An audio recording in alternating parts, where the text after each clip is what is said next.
ಇನ್ನು ಡಿಕೆಶಿ ಬದಲಾವಣೆ ಕುರಿತ ಹೇಳಿಕೆ ಬಗ್ಗೆ ಸಚಿವ ಸತೀಶ್ ಜಾರಕಿಹೊಳಿ ಒಂದು ಸ್ಪಷ್ಟನೆಯನ್ನ ಕೊಟ್ಟಿದ್ದಾರೆ. ನಾನು ಡಿಕೆ ಶಿವಕುಮಾರ್ ಬದಲಾವಣೆ ಹೇಳಿಕೆ ಕೊಟ್ಟಿಲ್ಲ, ಆ ರೀತಿ ನಾನು ಹೇಳಿಲ್ಲ ಅಥವಾ ನನ್ನ ಹೇಳಿಕೆ ಅದನ್ನ ಅರ್ಥೈಸಿಲ್ಲ ಅಂತ ಹೇಳಿದ್ದಾರೆ. ಮುಂದೆ ಪಕ್ಷದ ಸಂಘಟನೆ ದೃಷ್ಟಿಯಿಂದ ಸಲಹೆ ಕೊಟ್ಟಿದ್ದೇನೆ.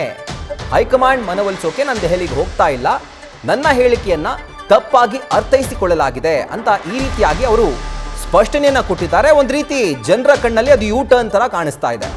ಸಾಮಾಜಿಕ ಜಾಲತಾಣದಲ್ಲಿ ಈ ರೀತಿಯಾಗಿ ಸಚಿವ ಸತೀಶ್ ಜಾರಕಿಹೊಳಿ ವಿಡಿಯೋವನ್ನ ಪೋಸ್ಟ್ ಮಾಡಿದ್ದಾರೆ.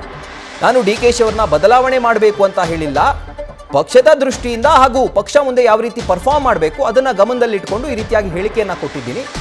ಸೊ ನನ್ನ ಹೇಳಿಕೆಯನ್ನ ತಪ್ಪಾಗಿ ಅರ್ಥೈಸಲಾಗಿದೆ ಅಂತ ಹೇಳಿ ಅವರ ಹೇಳಿಕೆ ಏನಿತ್ತು ಆ ಹೇಳಿಕೆಗೆ ಬದ್ಧವಾಗಿಲ್ಲದೆ ಯೂ ಟರ್ನ್ ಹೊಡೆದಿದ್ದಾರೆ.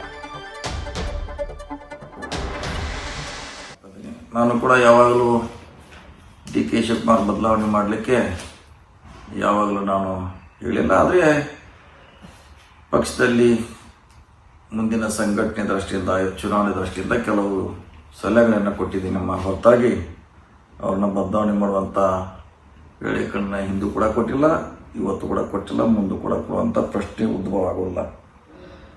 ಆದರೆ ಇವತ್ತಿನ ವೇಗದ ಸ್ಥಿತಿಯಲ್ಲಿ ನಾವು ಹೇಳೋದನ್ನ ಜನ ತಪ್ಪಾಗಿ ಅರ್ಥೈಸ ಮಾಡಬಾರ್ದು, ಅದಕ್ಕೆ ಸ್ಪಷ್ಟೀಕರಣ ಕೊಡ್ತಾ ಇದ್ದೇನೆ. ಈ ಪ್ರಕಟಣೆಯನ್ನ ಮಾಧ್ಯಮದ ಮಿತ್ರರಿಗೆ ಮತ್ತು ಸಾರ್ವಜನಿಕವಾಗಿ ಹೇಳಿಕೆ ಇಚ್ಛೆ ಮಾಡ್ತಾ ಇದ್ದೇನೆ. ಅದಕ್ಕಾಗಿ ಪಕ್ಷದಲ್ಲಿ ಕೆಲವು ಭಿನ್ನಾಭಿಪ್ರಾಯ ಇದ್ದೇ ಆಗ್ತದೆ, ಅವ್ರಿಗೆ ಅದು ನಿರಂತರವಾಗಿರಲ್ಲ, ಬದಲಾವಣೆ ಆಗ್ತಾನೆ ಇರ್ತೈತಿ. ಸೊ MP ಚುನಾವಣೆ ಆದಮೇಲೆ ಹೈಕಮಾಂಡ್ KPCC ಅಧ್ಯಕ್ಷರ ಬದಲಾವಣೆ ಮಾಡ್ತೀವಿ ಅಂತ ಹೇಳಿ ಒಂದು ವರ್ಡ್ ಅನ್ನ ಕೊಟ್ಟಿದೆ, ಈ ರೀತಿಯಾಗಿ ಹೇಳಿದೆ. ಸೊ ಹಾಗಾಗಿ ಮಾಡೇ ಮಾಡ್ತಾರೆ ಅಂತ ಹೇಳಿದ್ರು. ಆದರೆ ಈಗ ನೋಡಿದ್ರೆ DCM DK ಶಿವಕುಮಾರ್ ಅವ್ರನ್ನ ನಾವು ಬದಲಾವಣೆ ಮಾಡಬೇಕು ಅಂತ ಎಲ್ಲೂ ಕೂಡ ಹೇಳಿಲ್ಲ, ನನ್ನ ಹೇಳಿಕೆ ಆ ರೀತಿ ಇರಲಿಲ್ಲ, ನನ್ನ ಹೇಳಿಕೆಯನ್ನು ತಪ್ಪಾಗಿ ಅರ್ಥೈಸಲಾಗಿದೆ ಅಂತ ಹೇಳಿ ಸ್ವತಃ ಅವರೇ ಕೊಟ್ಟಂತ ಹೇಳಿಕೆಯಿಂದ ಈಗ ಸಚಿವ ಸತೀಶ್ ಜಾರಕಿಹೊಳಿ ಯೂ ಟರ್ನ್ ಹೊಡೆದಿದ್ದಾರೆ. ಯಾಕಂದ್ರೆ ಕೆಲವು ಗಂಟೆಗಳ ಹಿಂದೆ ಅವ್ರು ಹೇಳಿದ್ದದ್ದು ಏನು ಅಂತಂದ್ರೆ MP ಚುನಾವಣೆ ಆದಮೇಲೆ ಹೈಕಮಾಂಡ್ ಬದಲಾವಣೆ ಮಾಡಬೇಕು ಅನ್ನುವಂಥ ಒಂದು ಮನಸ್ಸನ್ನ ಹೊಂದಿದೆ, ಬದಲಾವಣೆ ಮಾಡ್ತೀವಿ ಅಂತ ನಮಗೆ ಒಂದು ಅಭಯವನ್ನ ಕೊಟ್ಟಿದ್ದಾರೆ.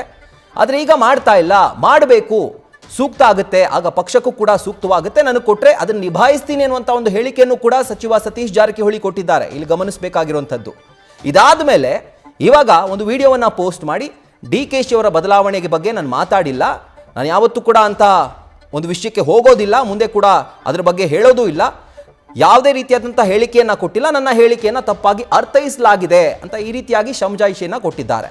ಸೊ ಜನ ನೋಡ್ತಾ ಇದ್ದಾರೆ, ಒಂದು ಕಡೆ ಆಗಬೇಕು ಅಂತ ಹೇಳಿರುವಂಥ ಒಂದು ಹೇಳಿಕೆ ಬೆಳಗ್ಗೆ ಹೇಳಿರೋದು, ಇದಾದ ಮೇಲೆ ಸಂಜೆ ಆಗಬಾರ್ದು, ಡಿಕೆಶಿ ಬಗ್ಗೆ ನಾನು ಹೇಳಿಲ್ಲ ಅನ್ನುವಂಥ ಹೇಳಿಕೆ, ಎರಡು ವ್ಯತಿರಿಕ್ತ ಹೇಳಿಕೆಗಳನ್ನ ನ್ಯೂಸ್ ಫಸ್ಟ್ ಗಮನಿಸ್ತಾ ಇದ್ದೀರಿ. ನ್ಯೂಸ್ ಫಸ್ಟ್ ನಿರ್ಭೀತಿಯಿಂದ ನಿಮ್ಮ ಪರವಾಗಿ.